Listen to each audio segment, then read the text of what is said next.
बापाची माया स्वर धरून सांगितलं जन्मात गोडच. किती गोड आहे? जन्मात त्याची माया मापच आहे. किती गोड. ओ रामते माया त्याच्या काळ्या मेघावानी दाखविना कधी कुणा डोळ्यातलं पाणी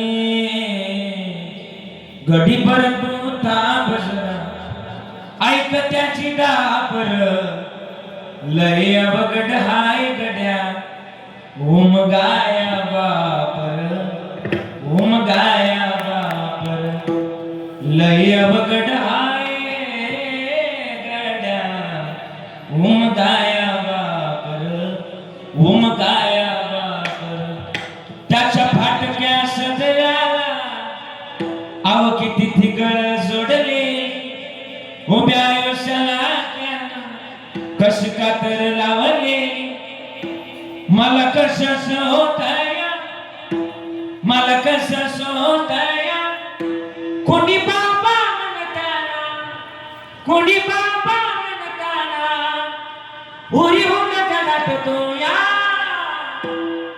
गोष्ट बापाची सांगताना माझ्या डोळ्यातली आसवण अहो कोणी मायेन पुसुताना उरी होऊन का नाटतो या गोष्ट बापाची सांगताना. किती बोलायला जावं आणि बापाबद्दल कोणी बोलत नाही की बरं का मला बोलायचं बाबा बापाबद्दल कोणीच सांगितलं नाही. बघा तुम्ही आजपर्यंत सगळ्या कविता कोणाच्या ऐकल्या आईचीच कविता सगळ्यांनी आई आई आई आईच मोठी केली पण बाप कोणी सांगितलं. एक रामायणातलं वाक्य सांगतो तुम्हाला बघा पटतंय का तुम्ही थोडं जाणकार मंडळी बसलं पुढं म्हणून बोलायचं मला.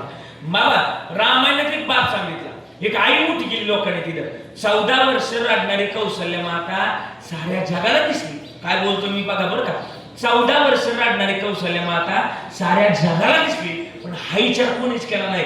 ज्यानं शेवटचा प्राण राम राम राम राम करत सोडला तो दशरथ राजा अजून कोणा दिसला वय मी पुढे बोलतो अजून श्रीकृष्ण परमात्म्याने यशोदा मैयानं मोठं केलं सगळ्या जगाला यशोदा मैया दिसली पण हा विचार कोणी केला नाही ज्यानं नाकात तोंडात पाणी जाऊस्तोर ज्यानं यमुनातून ज्याला गोकुळात पोहोचवलं तू वसुदेव दिसला वय कोणाला नाही दिसला.